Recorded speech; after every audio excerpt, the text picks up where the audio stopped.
Never mind the dishes, Mom. Just relax. It's time for Blondie.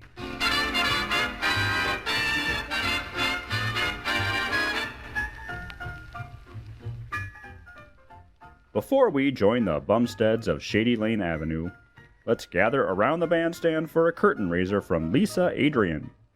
Raise that curtain, Lisa.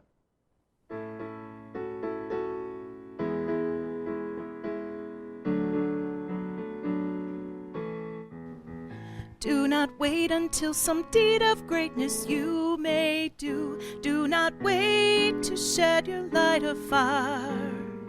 To the many duties ever near you now be true. Brighten the corner where you are. Brighten the corner where you are. Brighten the corner where you are. Someone far from harbor you may guide across the bar. Brighten the corner where you are. Just above the clouded skies that you may help to clear. Let not narrow self your way debar. Though into one heart alone may fall your song of cheer. Brighten the corner where you are. Brighten the corner where you are. Brighten the corner where you are. Someone far from harbor you may guide across the bar.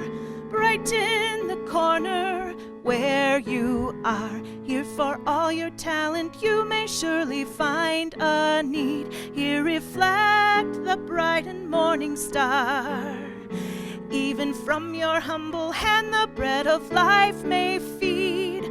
Brighten the corner where you are.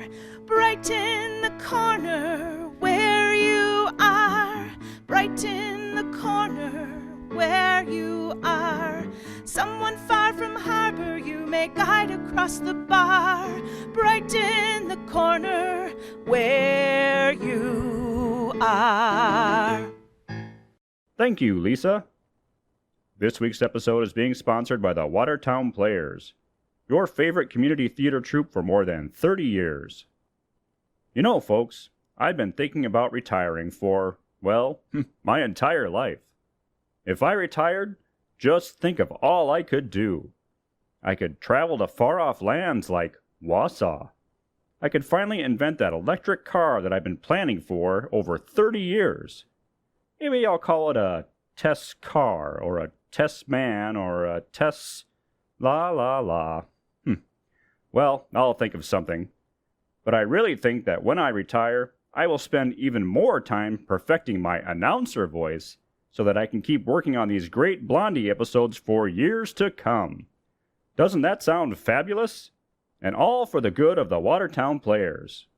The Watertown Players, dedicated to enriching the lives of those in this and surrounding communities through creativity, expression, and fun.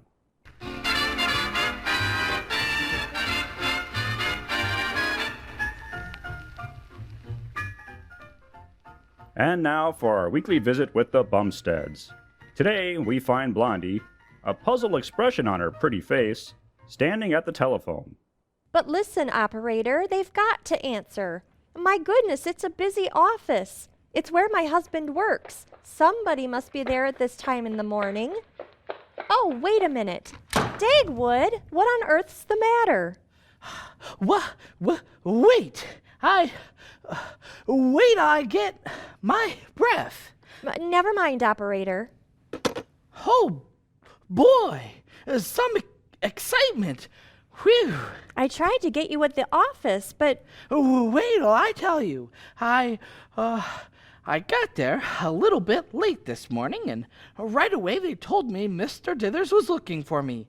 They said he'd left to come over here. I know, he is here. And so then I said, hey, he's still here? He's supposed to be in court this morning. Not until 10 o'clock, he says. Listen, Dagwood, is that why no one answers at the office? Sure. I guess they know he'll be in court all day. Hey, where is he? He's out in the kitchen sipping his second glass of bicarbonate of soda. Oh, golly. His digestion gone back on him again? I'm afraid so. He's pretty excited about testifying in court. Did he ask for me? Every 2 minutes since he came in the door. What's he want with you, Dagwood? Oh, I guess he just wants me to hold his hand on the way to court. You know, kind of cheer him up. Oh, goodness. I wouldn't want to testify on a witness stand.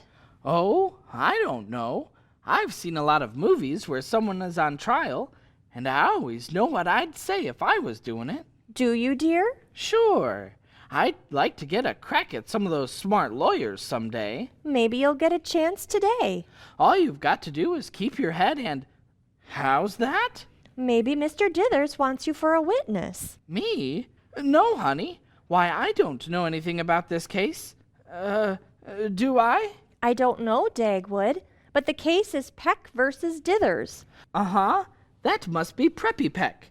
Which one is suing who for what? I'm not sure, but I guess Peck is suing because Mr. Dithers tried to get the name changed from Peck versus Dithers to Dithers versus Peck, but they told him the other man was there first. Yeah, well, it would be just like Preppy Peck to sue Mr. Dithers. They're always fighting about something. That name, Peck, is awfully familiar to me somehow, Dagwood. Sure, Percy Peck, that puts all those statues in the parks. He's just a show-off with money. Yes, but there's something else I'm trying to remember. Mr. Dithers still calls him Preppy, like they used to in high school. Oh, they went to school together? Yeah, that's where the trouble started. In Biology B, their freshman year. Goodness, you'd think they'd have forgotten it by now. Well, see, Peck won't let the matter drop. Every time Mr. Dithers wants to buy a nice piece of building ground at a sensible price, why, Peck buys it first at the asking price. What does he do with all the land he buys? He puts statues on it. Well, I never. And all because of a schoolboy quarrel? Yeah, well, between you and me, it was Mr. Dithers started it. They called him Dizzy Dithers in those days, and... Bumstead! Yes, sir. Good morning. Pah! It's a rotten morning. You'll feel better once you get Preppy Peck up on that witness box. Witness stand! Yeah, but how will I feel when he gets me up there? Well, Dagwood says all you have to do is keep your head. Pah! He should have my head. Yes, sir. No, sir. Thanks just the same. Dagwood was just telling me about the trick you played in school. Yeah, it was a scream. Mr. Dithers put a toy snake in Preppy Peck's scholar's companion. No, Bumstead, it wasn't a toy snake. It was a live toad. And it wasn't his scholar's companion either. Oh? No? No, I put the toad in his lunchbox. Oh, my head. Look here, Bumstead. You'll have to be more accurate about details when you're on the stand today. Oh, sure. When I'm... Hey, where? On that witness stand. To? All you have to do is keep your head. It's just the chance you've been waiting for, Dagwood. It is not. How is it? It's your chance to put some smart lawyer in his place. Never mind the lawyers. Just concentrate on beating Preppy Peck. Well, sure, I'd be glad to, Mr. Dithers, only, see, I don't know anything about the facts of the case, and... Fiddle-diddle! You know all about it. You were right there. Yeah? Where? In my car when the accident happened. Uh-huh. Was I knocked unconscious? No, Bumstead, certainly not. Well, then it's a funny thing. I can't remember anything about it. Oh, and I'm depending on you to cinch my case. It will come back to him, Mr. Dithers. Why, I remember it perfectly. Oh, were you there too? No. Oh, what a witness. I wasn't there, Dagwood, but you told me all about it that night when you got home. I did, huh? Certainly you did. That's what Peck's name reminded me of. You were so excited when you came home that night, you kissed Daisy the dog and scratched Baby Dumpling's ears. I did? It must have been a terrible accident. When did it happen? For heaven's sake, pull yourself together, Bumstead. It wasn't hardly any accident at all. Don't go saying it was. And it happened just about a year ago. Oh, a year ago. No wonder I was a little hazy about it. Hazy? You were lost in a fog. Fog? Yeah. Seems to me I remember telling you not to drive so fast in that fog. No, Bumstead. I wasn't driving fast and there wasn't any fog. Oh, let me talk to him, Mr. Dithers. Listen, Dagwood. It was on Grand Avenue at the corner of Peach Street. Mr. Dithers was driving you to work and... Wait, I'm getting it. We were spinning along. Crawling along. That's what I mean. We were crawling along, and all of a sudden you saw Preppy Peck ahead of you. Right. So you tooted your horn. Right. And then that's when it happened. Yeah, but what happened? Well, that's what I don't remember. Oh, now don't worry, Mr. Dithers. It was such a little accident, it's no wonder Dagwood forgets. You ought to hear the story Peck's lawyer has cooked up. Oh, it didn't amount to anything. Why, Peck stopped without putting out his hand. You didn't see him put out his hand, did you, Dagwood? No, he didn't. Well, no, I didn't.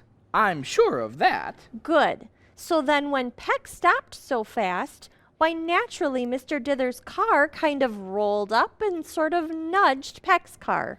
Uh-huh. Well, look at Blondie. You remember so much better than I do. Why don't you get up in court and tell the story? Oh, no, dear. You were the witness. Certainly. Listen, Bumstead, the whole office force will be down there to see me give Peck a trimming in court. You'll be a hero if you don't mess this up. Uh-huh. Just think, dear. I'm thinking. I'll go over and over it with him, Mr. Dithers. Yeah, and then probably Peck's lawyer will ask him if he's discussed the case with anyone, and what will Dagwood say to that? I'd just say I didn't talk it over with anyone except my wife. And I guess a man's got a right to talk to his own wife. Yeah, and then the lawyer will ask you what your wife told you. And I'll say she just told me what I was supposed to say. Oh, no. No, definitely no. Well, can't your lawyer stop Peck's lawyer from asking things like that? I don't know. I haven't got any lawyer. What? No lawyer? Well, I had a lawyer, but he advised me to settle out of court. So I fired him. Well, the law gives any man the privilege of defending his own case, doesn't it? Yeah, if you call that a privilege. Well, I'm into it now. Come on, Dagwood, it's time to go. Yeah, but you're coming too, aren't you, Blondie? Yes, dear, but I'll have to change clothes first. You run along and I'll join you. Yeah, you might put a little lunch and bring it with you. I feel kind of empty already. All right, Dagwood. Hurry now or you'll be late for court. Yeah, come on. Listen, if we were both late, they might, postpone the whole thing. Not Preppy Peck. Now listen, Bumstead. I'm not putting any words in your mouth, understand? No, sir. I mean, yes, sir. But just remember that it happened like this. We were crawling along, and Peck didn't put his hand out when he stopped.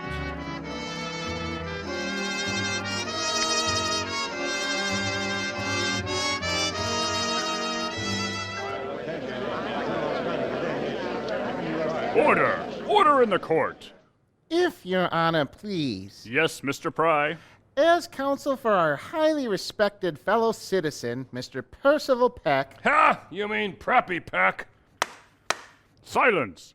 Proceed, Mr. Pry. As counsel for the plaintiff, what? If it please the court, I should like to ask that this courtroom be cleared of spectators. It's obvious that the room is packed with the hirelings of the defendant, Dithers. It's a lie! Mr. Dithers, you have been accorded the privilege of pleading your own case in court, but I must warn you against displays of, temper. I'm not losing my temper. I'm cool as a cucumber. Silence, Mr. Dithers, or I'll be forced to hold you in contempt of court. Are these, people friends of yours, Mr. Dithers? I never saw him before in my life. That's very strange. Are you quite sure that you know none of them? Well, I know this one. He's my star witness, Dagwood Bumstead. Me? Your name is Bumstead, isn't it? I think so. Take the stand, Mr. Bumstead. You mean now? Certainly. Get up there and talk. Come on, boys. Bumstead's going in for dithers. B-U-M-S-T-E-A-D.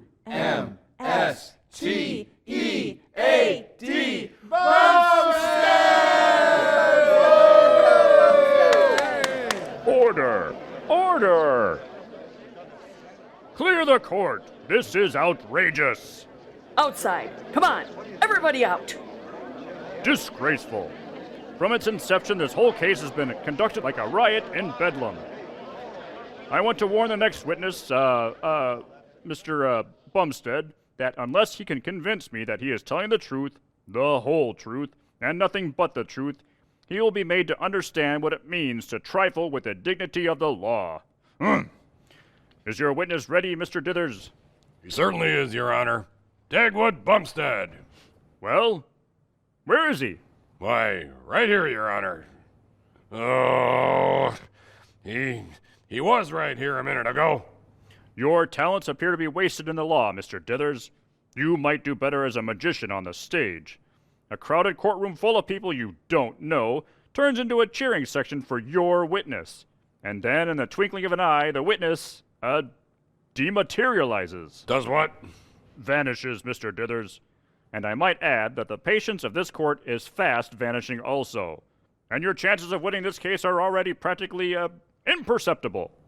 If the court please, I move for a decision for the plaintiff, my client, Mr. Peck. Now, wait a minute. Give me time to find Bumstead. He can't have got far away. I will give you a recess of just 5 minutes, Mr. Dithers.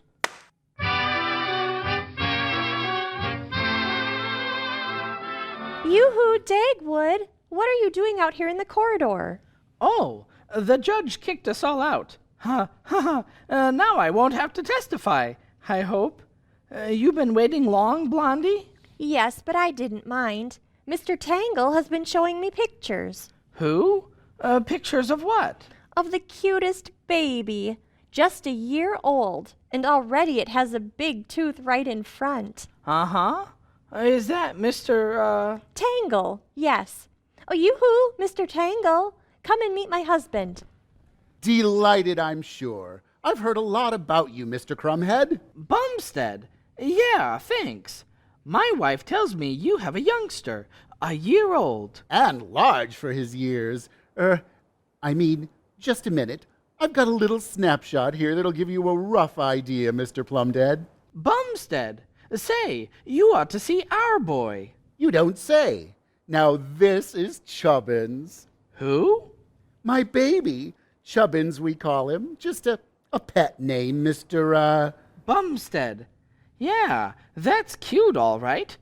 Take it yourself? Oh, yes, Dagwood. He takes all his baby's pictures right on his front lawn. He does, eh? Well, I remember when Baby Dumpling, that's our baby. My front lawn gets the sun, you know. I'm out there all day long. And every day, Dagwood. Uh-huh. Well, when Baby Dumpling was a year old, I said to him one day, Bumstead! Bumstead, I said, do no. What the name of Jumpin' Joe Jeepers are you doing out here? Oh, just, looking at baby pictures. Baby pictures? Oh! They're simply fascinating, Mr. Dithers. Listen, the judge has given me 5 minutes to get you on that stand, and 3 minutes are gone now. Me? Yes, you! Well, but I didn't think. You never do. You got a lawsuit on Mr. Dithers. This is Mr. Tangle, Mr. Dithers. Delighted. Are you any relation to Harry Smithers? The name is Dithers, and I certainly have got a lawsuit on, and I haven't got any time to look at baby pictures. Come on, Dagwood. It might pay you to look at these pictures, Mr. Dithers. Oh, the pictures are just an amateur's effort, but Chubbins is a remarkable baby. Why, only the other day. Listen, Mr. Wangle. Tangle. Mortimer Tangle. Mr. Tangle takes the pictures on his front lawn. I don't care if he takes them at the North Pole. I'm busy. But you don't know where his front lawn is. Well, I'll bite. Where is your front lawn, Mr. Spangle? Tangle. Mortimer Tangle. His front lawn is at the corner of Grand Avenue and Peach Street. Uh-huh. Well, that's a nice neighborhood, but...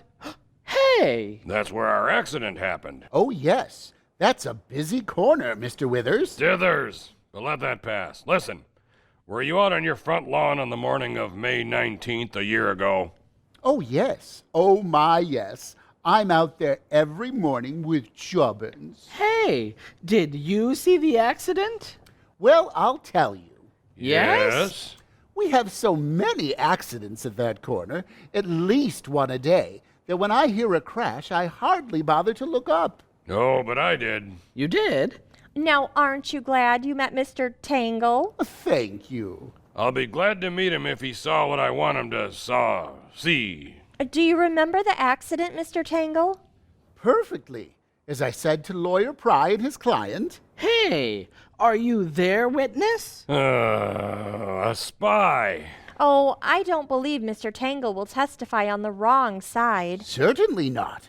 I have offered myself to them, but they were very rude. Rudest people I ever met. Not a bit interested in Chubbins. Peck never had a baby in his life. Pry never was a baby.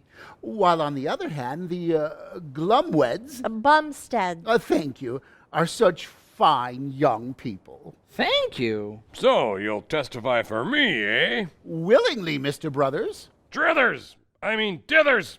Now, are you sure you remember the right things? Absolutely. I have practically a photographic memory. Swell.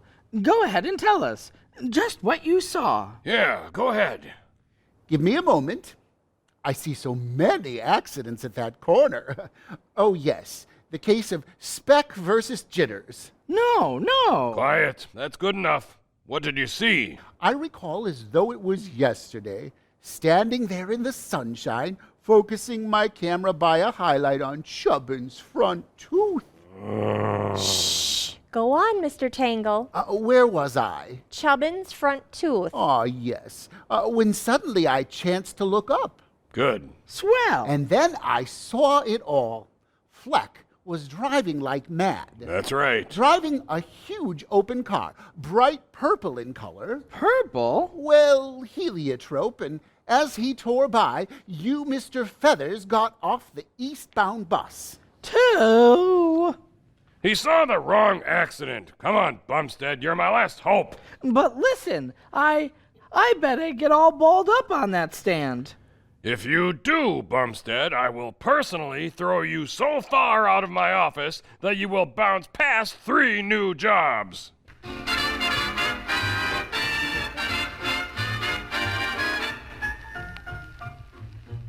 This episode of Blondie is being produced and sponsored by the Watertown Players.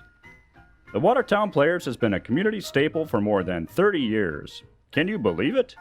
More than 30 years. And in those over 30 years, the Watertown Players have brought some really great theater to our ever-faithful, ever-dedicated audiences.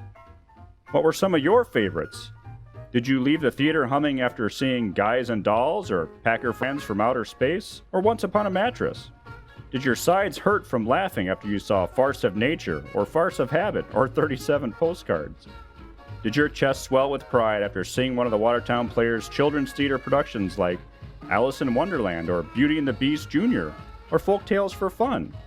Well, we are planning to stay in the business of entertaining you for the next 30 years, and the next 30 years after that, and the next 30 years after that. The Watertown Players, dedicated to enriching the lives of those in this and surrounding communities through creativity, expression, and fun.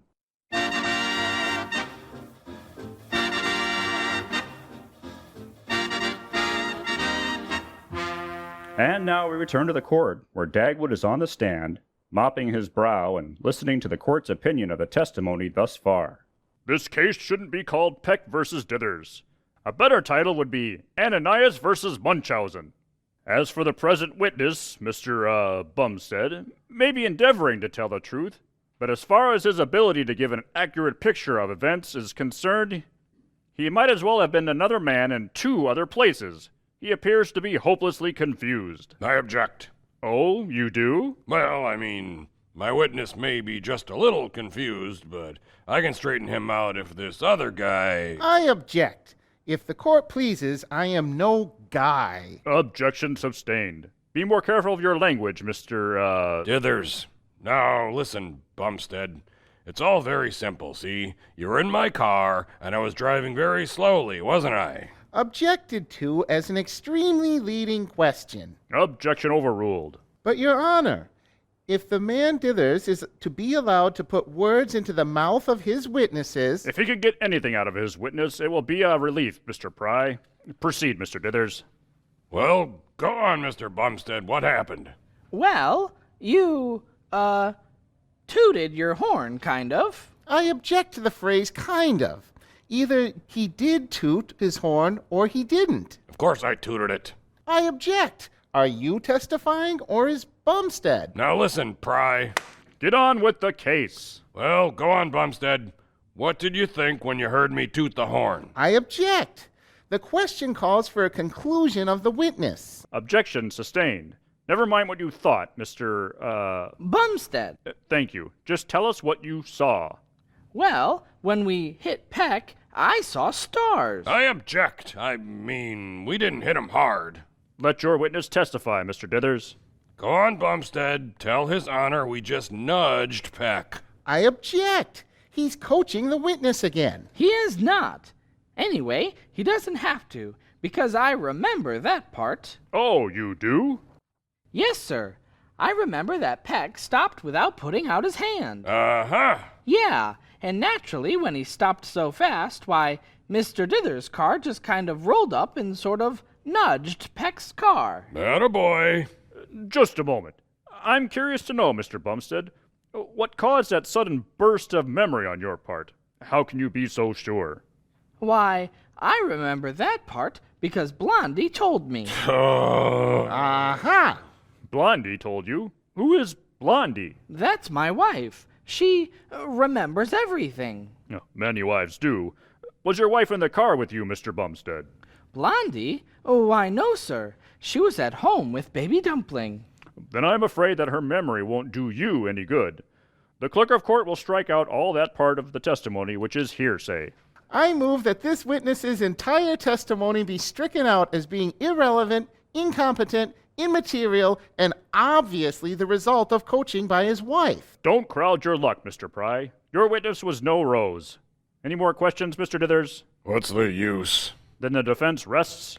I won't get much rest. But I'm through with Bumstead, if that's what you mean. Can I go home now? Not quite yet, Mr. Bumstead.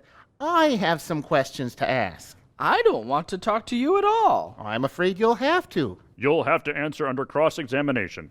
Oh, gosh. It won't take long, Mr. Bumstead. Just one little point.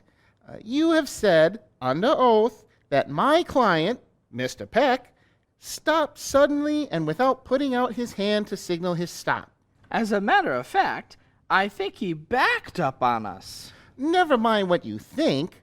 Did he or did he not put out his hand? Well, I didn't see him do it. Ah, you didn't see him. But can you swear of your own knowledge that he didn't? Answer, yes or no. Well, I didn't see him. Did he? Yes or no? Gosh, how can I say yes or no when I don't know? Exactly. You don't know, Mr. Bumstead, and I'll tell you why you don't know and why you didn't see him put out his hand. Now, I show you this newspaper. Look at it. Well, Hey, this is my paper. Exactly. It has your name on it. It was delivered to your door one morning nearly a year ago. The date tells us that it was on the morning of the accident. Is that right? Yeah, I often wondered what became of my paper that day. Oh, I can tell you, Mr. Bumstead. You lost it at the scene of the accident. It was found by the police. Open at the funny page. Yeah? What of it? Oh, just this. You were reading that funny page while riding in Dithers' car. You were reading up to the very moment of the crash, weren't you? Yeah, sure.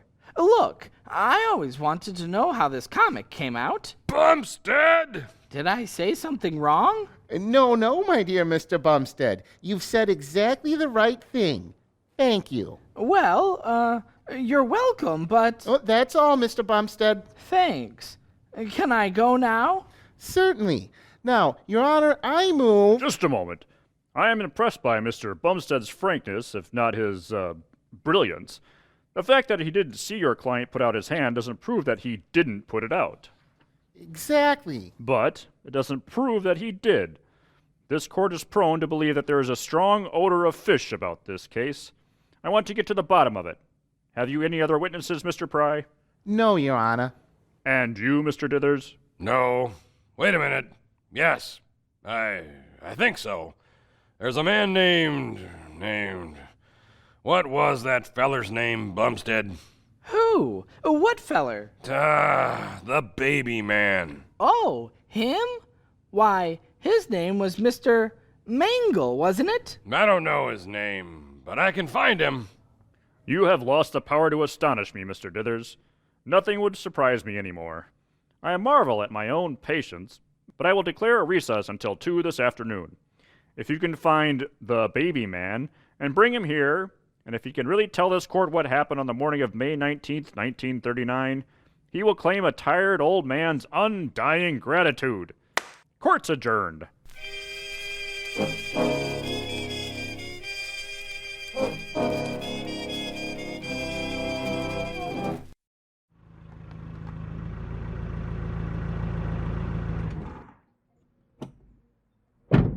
Corner Grand and Peach, this is Tangle's house.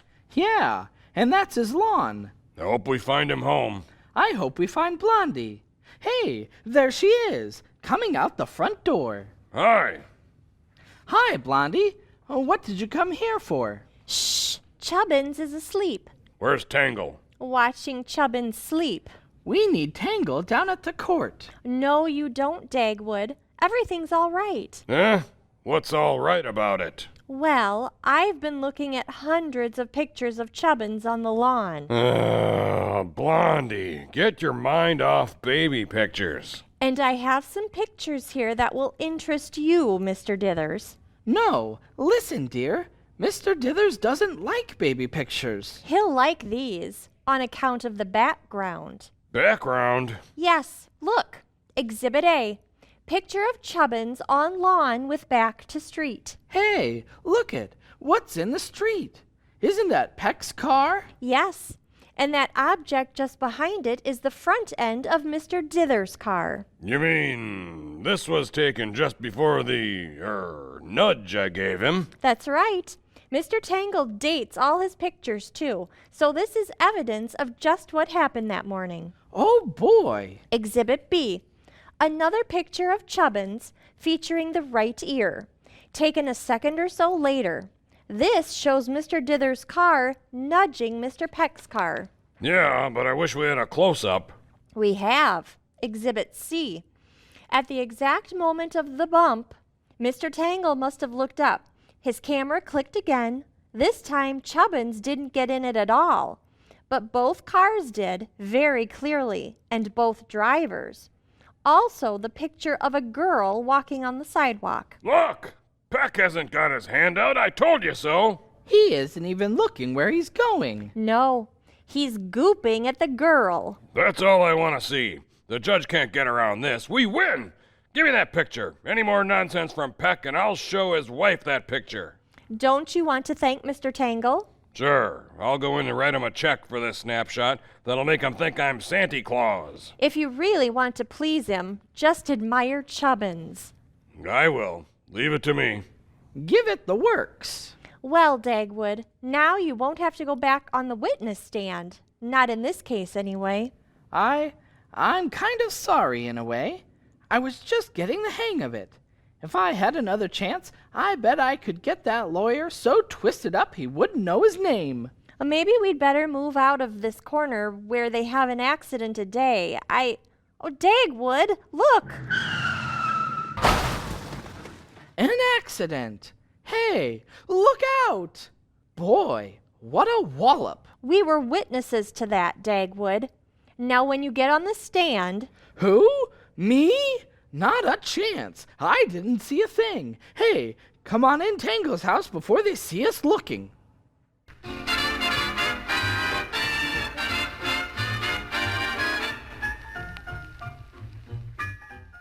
And so, we leave Blondie and Dagwood of Shady Lane Avenue. We invite you to listen the next time we join the Bumsteads. Our next episode is entitled The Bumsteads Drencher. Sounds like a hoot and a half to me. This week's episode, Dagwood Takes the Stand, featured the voice talents of Carl Zarling as Mr. Dithers, Matt Emerson as Tangle, Greg Coots as Mr. Pry, Jim Steffel as the Judge, Lane Landowski as Dagwood, and of course Lisa Steffel as Blondie. This week's episode is brought to you by the Watertown Players. Looking for quality, affordable entertainment? Well, look no further, friends. Make sure to follow the Watertown Players on Facebook so that you don't miss any past, present, or future productions.